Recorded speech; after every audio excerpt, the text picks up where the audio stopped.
Assalamualaikum warahmatullahi wabarakatuh. Selamat datang kembali di channel cerita horor Bendy Story. Minggu pukul 5 sore, Wanti bergegas menuju ke rumah Pak De Karim. Kakak tertua dari ibunya itu mendadak sakit parah.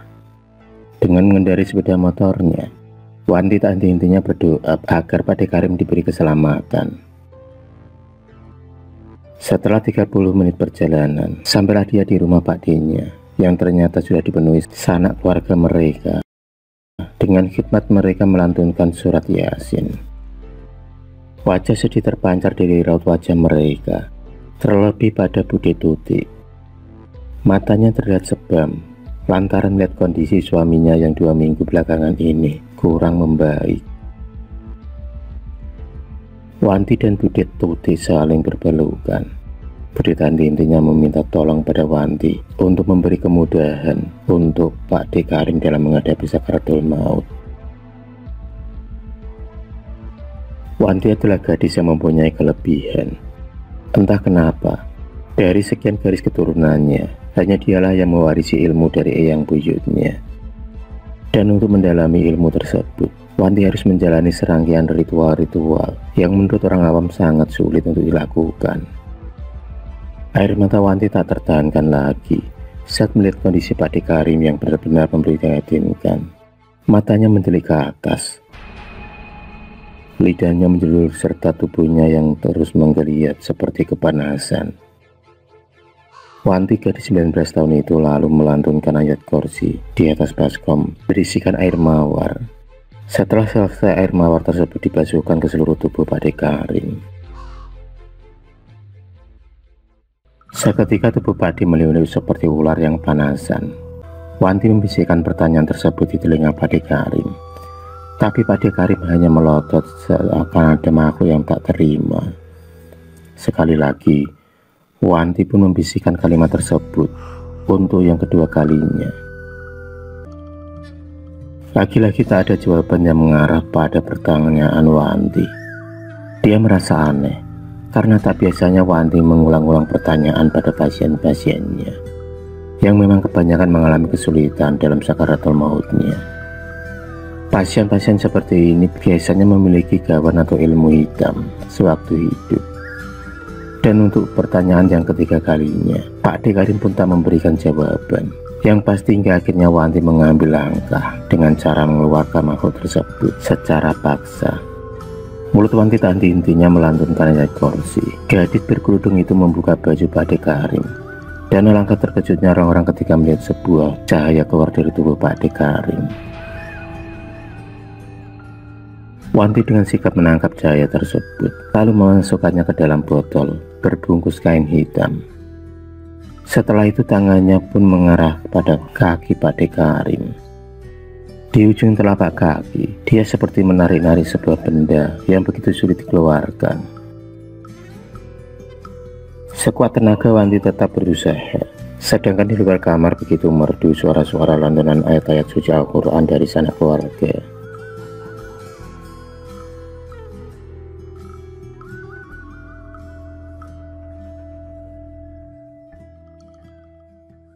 Dan setelah berjam-jam lamanya, akhirnya ada satu benda hitam sebesar kerikil keluar dari telapak kaki Pak De Karim. Benda bulat itu diletakkan di atas kain kafan yang lama-kelamaan berubah menjadi ular. Lagi dan lagi, benda-benda itu keluar dari telapak kaki Pak De Karim. Dan untuk yang terakhir kalinya, benda yang paling besar keluar dari tubuh Pak De Karim. Benda itu semakin lama semakin membesar dan mengeluarkan ekor, serta tubuhnya memanjang. Susuk ular tudung, bisi Wanti di dalam hati. Segera Wanti memanggil Bude Tuti untuk membungkus ular tersebut untuk dilarung ke laut. Dan tak lupa Wanti berpesan agar sepanjang perjalanan Bude Tuti selalu melantunkan ayat kursi. Air mata Wanti kembali menetes di sudut matanya. Dia tak kuasa melihat sakaratul maut Pak De yang begitu menyiksa. Bagaimana mungkin Pak De yang dikenal baik dan sangat sayang pada keluarganya menyimpan rahasia besar? Bahkan istrinya saja tak tahu Setelah Wanti berhasil mengambil keenam benda tersebut, Wanti kembali membisikkan kalimat syahadat di telinga Pak De Karim. Dia tahu ini saatnya Pak De Karim menjemput ajal. Jelas, terlihat Pak De Karim ingin sekali mengikuti kalimat syahadat, tapi sayangnya sama sekali lidahnya hanya meliuk-liuk di dalam mulut tanpa bisa berucap sedikit pun. Matanya menatap ke langit-langit, dan tak selang berapa lama suara keras keluar dari kerongkongan, dan innalillahi wa inna ilaihi raji'un, Pak De Karim telah meninggal.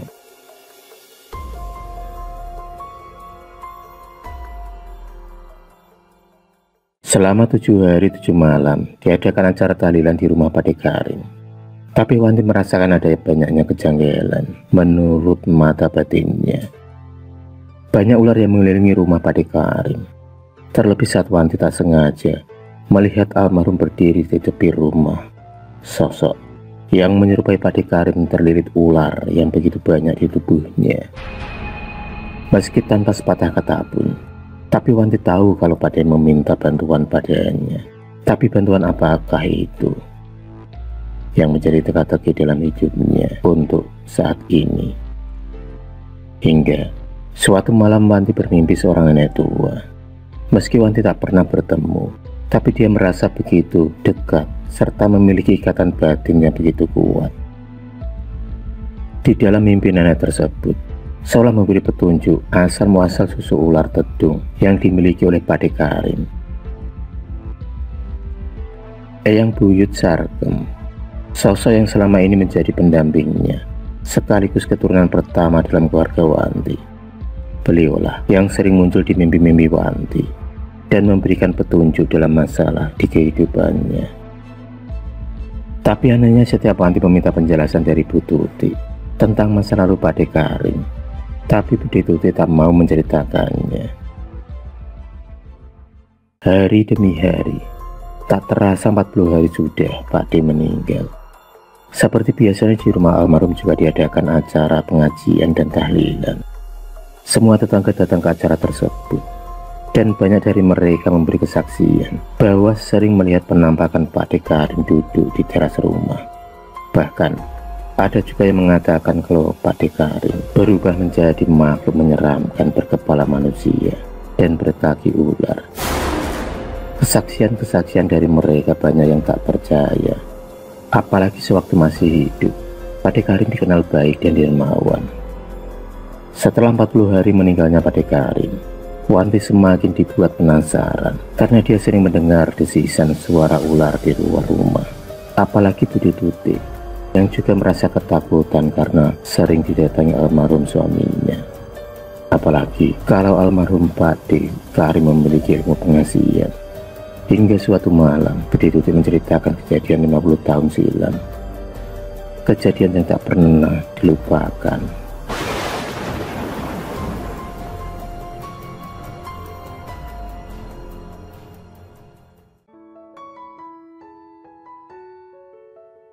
Awal tahun 1965, di mana pada tahun itu adalah tahun kemasan bagi Padepokan Persilatan yang didirikan oleh keluarga besar Pak De Karim. Pak De Karim sendiri adalah keturunan ketiga dari pendiri perguruan persilatan tersebut, jauh sebelum mengenal gadis pujaannya yang sekarang menjadi istrinya, yaitu Bu Tuti.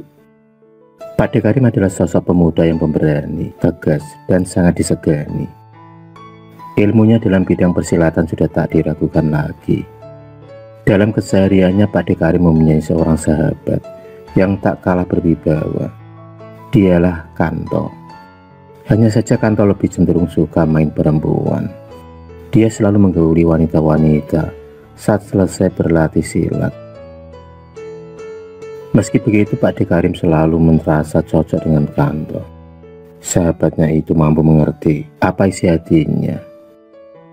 Tepat pada usia 19 tahun, Kanto dan Karim mendapatkan amanah dari sang guru untuk belajar ilmu agama di kota seberang. Mereka pergi dengan bekal seadanya.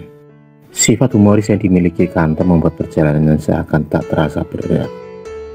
Mata keranjang dan selalu jelalatan setiap niat wanita dibuat bahan candaan di antara mereka.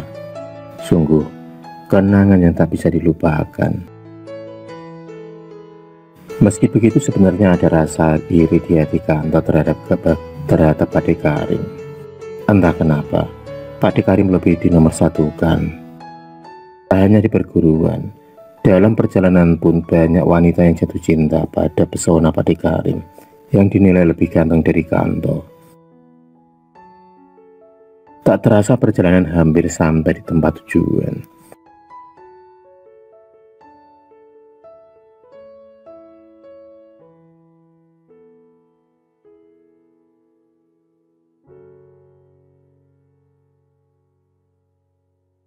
Kanto mengajak Pak De Karim ke sebuah warung yang banyak wanita-wanita penghiburnya. Karena dia tahu, kenikmatan dunia itu tak akan bisa dirasakannya lagi saat berada di dalam pondok nantinya. Satu hari kemudian sampailah mereka pada pondok pesantren yang dipimpin oleh Kiai Mahmud, seorang alim ulama dari tanah Jawa. Dari balik pintu ada seorang gadis anggun, cantik berjilbab. Dialah Tutik Marfuah, putri kedua dari Kiai Mahmud. Dengan senyum tipisnya, Tutik membawakan sebuah teh hangat untuk kedua tamunya. Kecantikan Tutik membuat Kanto dan Pak De Karim tak mengedipkan matanya. Terlebih lagi Kanto yang seorang mata keranjang. Dia tak segan-segan merayu Tutik meski di hadapan Pak Kiai Mahmud. Dan Pak De Karim sendiri dibuat jantungan dengan sikap Kanto. Hari berganti hari, pesona Tutik mampu melelehkan hati ke Pak De Karim. Gadis kalem itu tak hanya menjadi primadona, tapi juga menjadi penyemangat para santri lainnya dalam menuntut ilmu. Hingga suatu hari Kanto mengutarakan isi hatinya pada Pak De Karim untuk melamar Tutik. Tapi hal itu tak pernah dianggapnya serius, mengingat Kanto akan merayu pada setiap wanita yang ditemuinya. Senang atau tidak, perasaan Kanto pada Tutik membuatnya sakit hati, karena sebenarnya Pak De Karim juga menaruh hati pada anak gadis Pak Kiai Mahmud. Kanto yang pemberani itu langsung melamar Tutik di hadapan Pak Kiai Mahmud. Tapi sayang, lamaran itu ditolak dengan alasan Tutik belum siap untuk dipinang.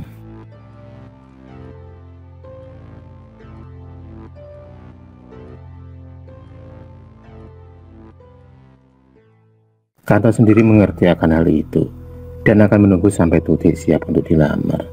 Kanto pun selalu giat untuk mengaji demi mendapatkan simpati dari Pak Kiai. Sesungguhnya dalam meminang Tutik itu ditunjukkan dengan sikapnya yang mulai membaik. Tapi apa yang dilihatnya sore itu membuat hatinya benar-benar hancur. Dengan kedua matanya sendiri, dia melihat Pak De Karim bermesraan dengan Tutik di bawah pohon mangga. Kanto benar-benar kecewa dengan Pak De Karim yang tega menusuknya dari belakang. Mereka pun saling beradu berkelahi, tak ada yang mau mengalah. Mereka saling menyalahkan satu sama lain. Ilmu silat yang dimiliki Kanto dan Pak De Karim menjadi bukti kalau mereka benar-benar murid yang tiada tandingannya. Kanto merasa muak dengan persahabatannya dengan Pak De Karim selama ini. Mereka terus saja berkelahi hingga Pak Kiai memutuskan untuk mengeluarkannya mereka dari pesantren.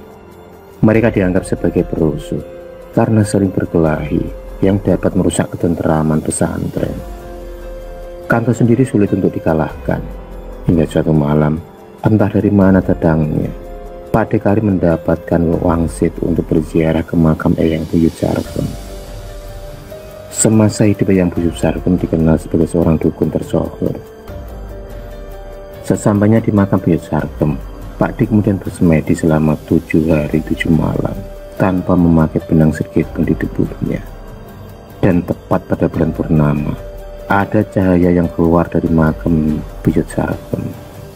Cahaya itu perlahan masuk ke dalam tubuh Pak De Karim. Bagai disengat listrik, mendadak tubuhnya menjadi hangat dan kuat. Pak De Karim ditemui sosok Buyut Sarkem untuk membantu permasalahannya dengan syarat susu itu harus segera dimusnahkan dan dilarung ke laut setelah apa yang diinginkannya tercapai.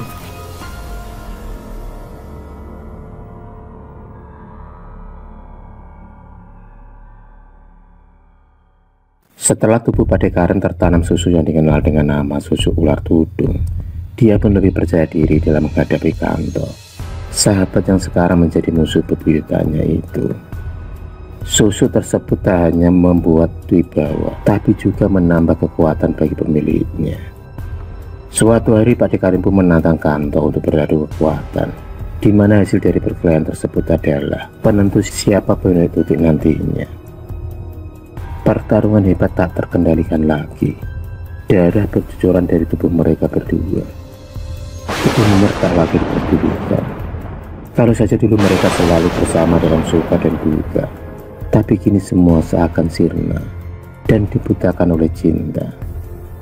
Untuk yang pertama kalinya Kanto akhirnya kalah di tangan Pakde Karim, dan kekalahan itu artinya Tutik jatuh ke tangan Pakde Karim. Tapi ternyata Kanto pun tak terima begitu saja. Dia terus saja mencari cara untuk memisahkan Tutik dan Pakde Karim. Tapi Tutik sendiri begitu mencintai Pakde Karim. Apapun kesalahan yang diperbuat oleh Pakde Karim, Tutik bisa memaafkannya. Dan hal itu semakin membuat ketergamburuan bagi Kanto. Hari itu adalah hari bahagia Pakde Karim dan Tutik. Mereka akhirnya dipersatukan dalam ikatan suci pernikahan dengan acara digelar secara sederhana. Dari kejauhan ada sepasang mata yang menaruh dendam dan kebencian. Kanto diam-diam merencanakan sesuatu untuk menghancurkan pernikahan Tutik dan Pakde Karim.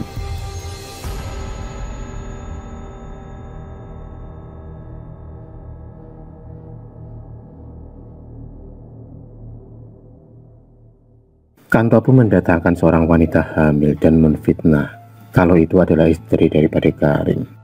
Dari situlah argumen di antara mereka tak terelakkan lagi.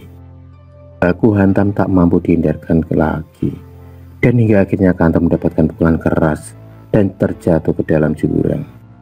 Kanto pun dinyatakan meninggal meski jasadnya tak ditemukan. Antara bahagia dan sedih perasaannya saat ini. Bahagia lantaran tak ada lagi penghalang cintanya, tapi dia juga merasa sedih karena kehilangan sosok teman dalam hidupnya.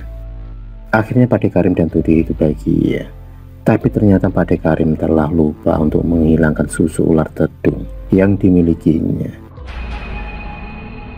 Hingga akhirnya hidupnya kini tersiksa di saat menjemput ajalnya. Menurut cerita, 2 minggu sebelum meninggalnya Pakde Karim, cerita yang diceritakan dari Budi Tutik, Wanti dapat menjawab teka-teki tentang arwah Pakde Karim yang selalu menampakkan diri. Ternyata urusannya di dunia belum selesai. Masih ada satu yang memberatkan kepergiannya, yaitu mengembalikan pusaka emas berukuran jari kelingking kepada sang pemiliknya, yaitu Eyang Buyut Sarkem. Pusaka itu berbentuk ular, dan pusaka itu harus ditanam di bawah batu nisan Buyut Sarkem. Dan setelah itu disembelihlah ayam sebagai sesaji lengkap dengan air kelapa muda. Setelah Wanti melakukan ritual tersebut, tak ada lagi penampakan Pakde Karim. Al-Fatihah. Semoga Pakde Karim tenang di alam sana.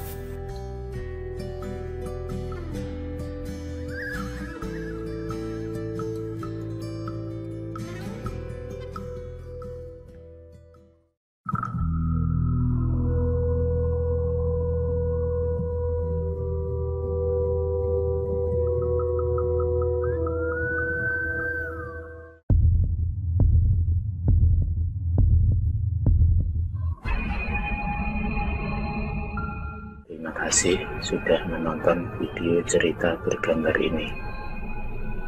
Klik subscribe untuk terus mendapatkan video-video cerita bergambar selanjutnya. Semangat berkarya.